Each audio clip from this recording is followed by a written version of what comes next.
Please welcome former First Lady Michelle Obama.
Wonderfully magical is in the air, isn't it? Yeah. You know, we're feeling it here in this arena, but it's spreading all across this country we love. A familiar feeling that's been buried too deep for far too long. You know what I'm talking about. It's the contagious power of hope. The anticipation, the energy, the exhilaration of once again being on the cusp of a brighter day. The chance to vanquish the demons of fear, division, and hate that have consumed us and continue pursuing the unfinished promise of this great nation, the dream that our parents and grandparents fought and died and sacrificed for. America, hope is making a comeback.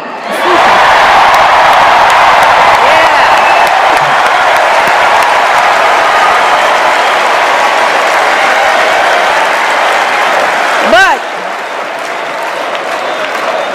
to be honest, I am realizing that until recently, I have mourned the dimming of that hope.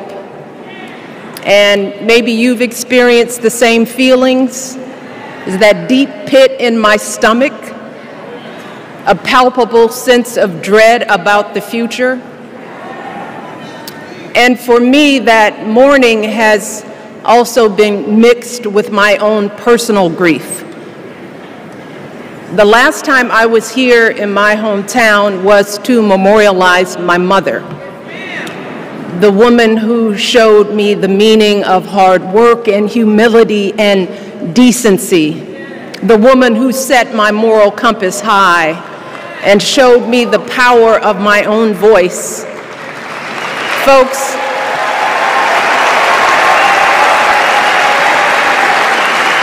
I still feel her loss so profoundly. I wasn't even sure if I'd be steady enough to stand before you tonight, but my heart compelled me to be here because of the sense of duty that I feel to honor her memory and to remind us all not to squander the sacrifices our elders made to give us a better future. You see, my mom, in her steady, quiet way, lived out that striving sense of hope every single day of her life. She believed that all children, all people have value, that anyone can succeed if given the opportunity. She and my father didn't aspire to be wealthy. In fact, they were suspicious of folks who took more than they needed. They understood that it wasn't enough for their kids to thrive if everyone else around us was drowning. So my mother volunteered at the local school. She always looked out for the other kids on the block. She was glad to do the thankless, unglamorous work that for generations has strengthened the fabric of this nation. The belief that if you do unto others, if you love thy neighbor, if you work and scrape and sacrifice, it will pay off. If not for you, then maybe for your children or your grandchildren. You see, those values have been passed on through family farms and factory towns, through tree-lined streets and crowded tenements, through prayer groups and National Guard units and social studies classrooms. Those were the values my mother poured into me until her very last breath.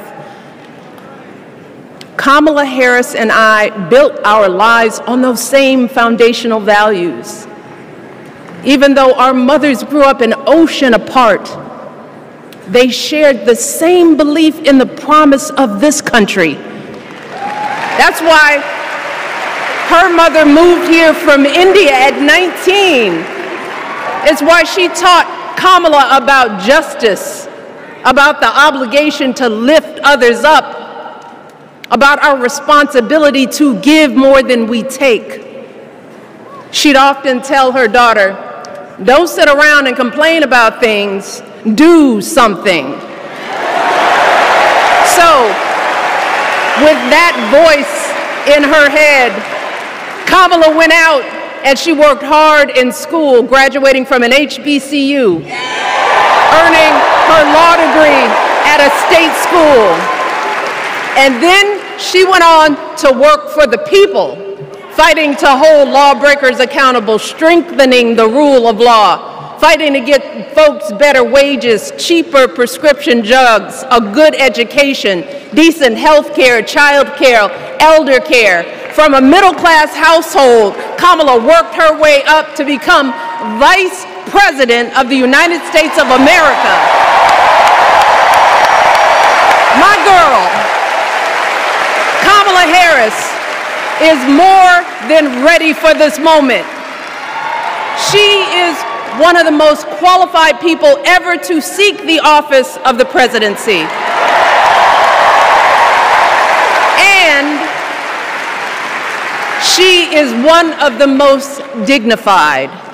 A tribute to her mother, to my mother, and to your mother too. The embodiment of the stories we tell ourselves about this country. Her story is your story. It's my story. It's the story of the vast majority of Americans trying to build a better life. Look, Kamala knows, like we do, that regardless of where you come from, what you look like, who you love, how you worship, or what's in your bank account, we all deserve the opportunity to build a decent life. All of our contributions deserve to be accepted and valued. Because no one has a monopoly on what it means to be an American. No one.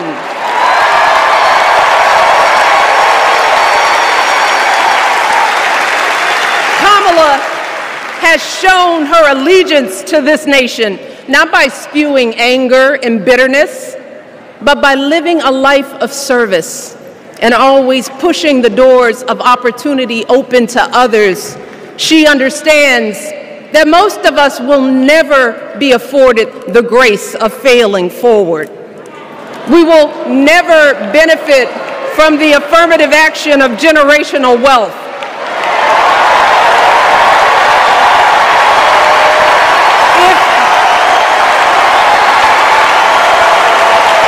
If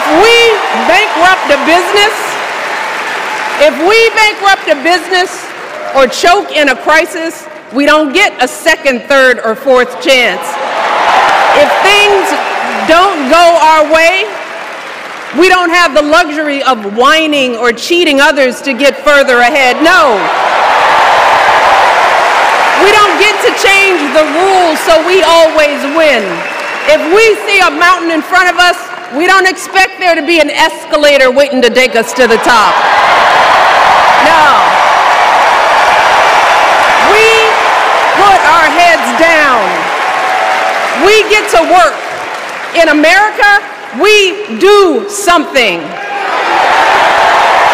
And throughout her entire life, that's what we've seen from Kamala Harris. The steel of her spine, the steadiness of her upbringing, the honesty of her example, and yes, the joy of her laughter and her light. It couldn't be more obvious. Of the two major candidates in this race, only Kamala Harris truly understands the unseen labor and unwavering commitment that has always made America great.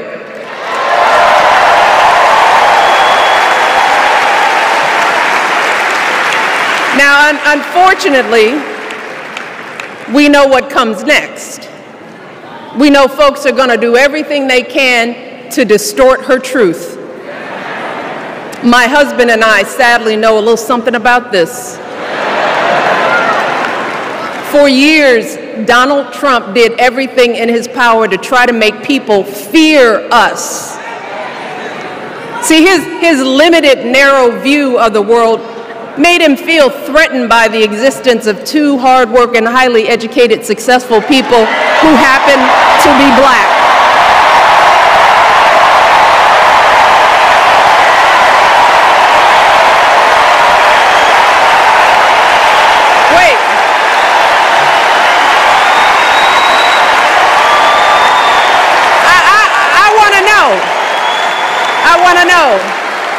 Who's going to tell him that the job he's currently seeking might just be one of those black jobs?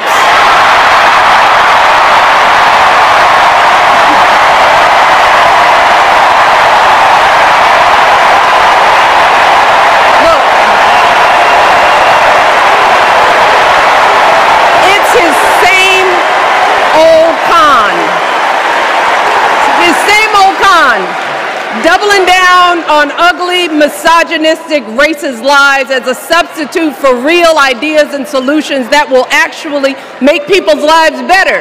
Look, because cutting our health care, taking away our freedom to control our bodies, the freedom to become a mother through IVF like I did, those things are not going to improve the health outcomes of our wives, mothers, and daughters.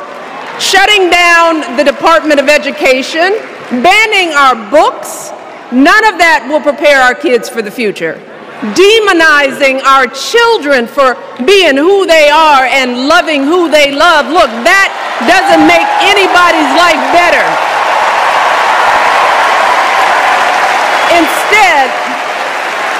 Instead, it only makes us small. And let me tell you this, going small is never the answer. Going small is the opposite of what we teach our kids. Going small is petty, it's unhealthy, and quite frankly, it's unpresidential.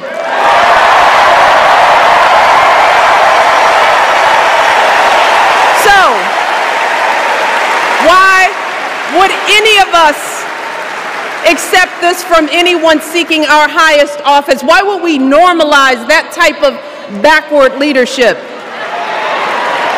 Doing so only demeans and cheapens our politics. It only serves to further discourage good, big-hearted people from wanting to get involved at all. America, our parents taught us better than that, and we deserve so much better than that.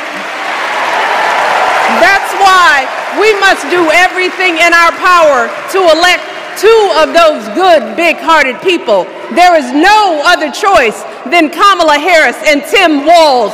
No other choice.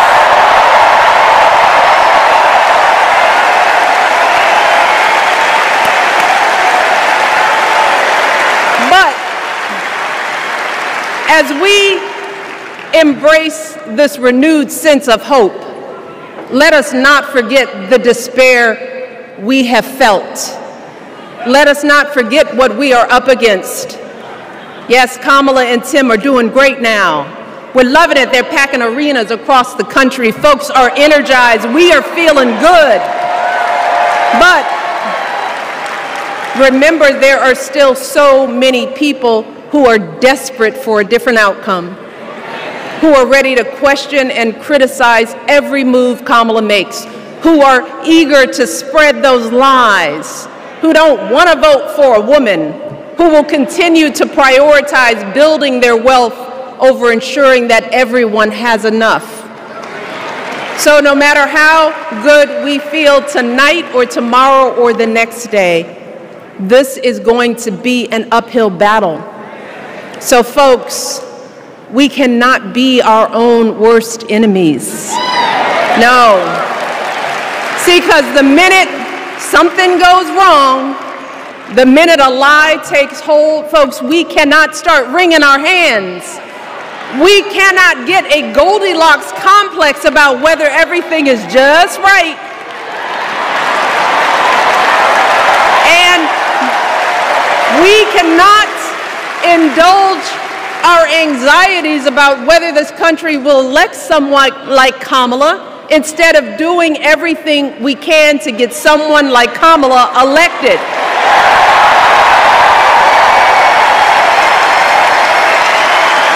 Kamala and Tim, they have lived amazing lives.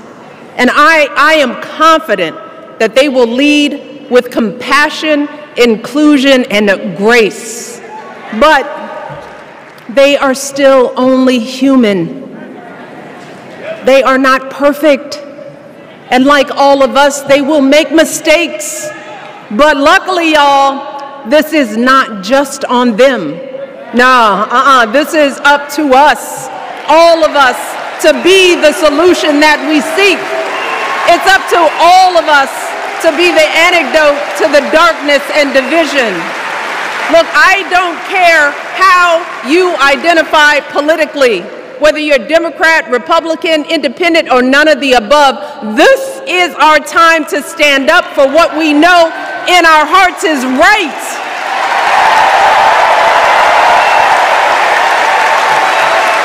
To stand up, not just for our basic freedoms, but for decency and humanity, for basic respect, dignity, and empathy, for the values at the very foundation of this democracy. It's up to us to remember what Kamala's mother told her. Don't just sit around and complain, do something. So, if they lie about her, and they will, we've got to do something. If we see a bad poll, and we will, we got to put down that phone and do something. If we start feeling tired, if we start feeling that dread creeping back in, we got to pick ourselves up, throw water on our face, and what? We only have 2.5 months, y'all, to get this done. Only 11 weeks to make sure every single person we know is registered and has a voting plan. So, we cannot afford for anyone America to sit on their hands and wait to be called. Don't complain if no one from the campaign has specifically reached out to you to ask you for your support.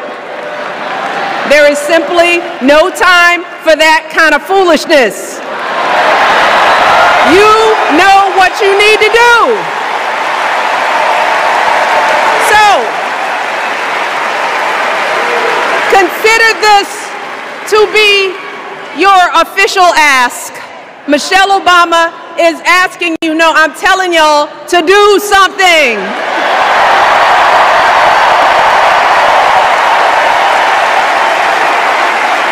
Because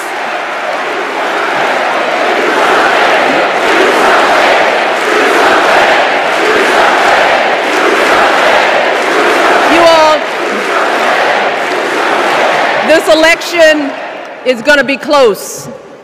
In some states, just a handful, listen to me, a handful of votes in every precinct could decide the winner. So we need to vote in numbers that erase any doubt. We need to overwhelm any effort to suppress us. Our fate is in our hands. In 77 days, we have the power to turn our country away from the fear, division, and smallness of the past. We have the power to marry our hope with our action. We have the power to pay forward the love, sweat, and sacrifice of our mothers and fathers and all those who came before us. We did it before, y'all, and we sure can do it again. Let us work like our lives depend on it. And let us keep moving our country forward and go higher, yes, always higher than we've ever gone before as we elect the next President and Vice President of the United States, Kamala Harris and Tim Walz. Thank you all. God bless.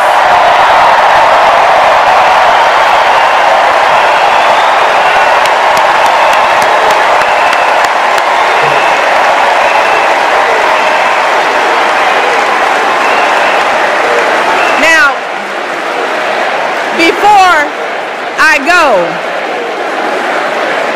I have one more job tonight.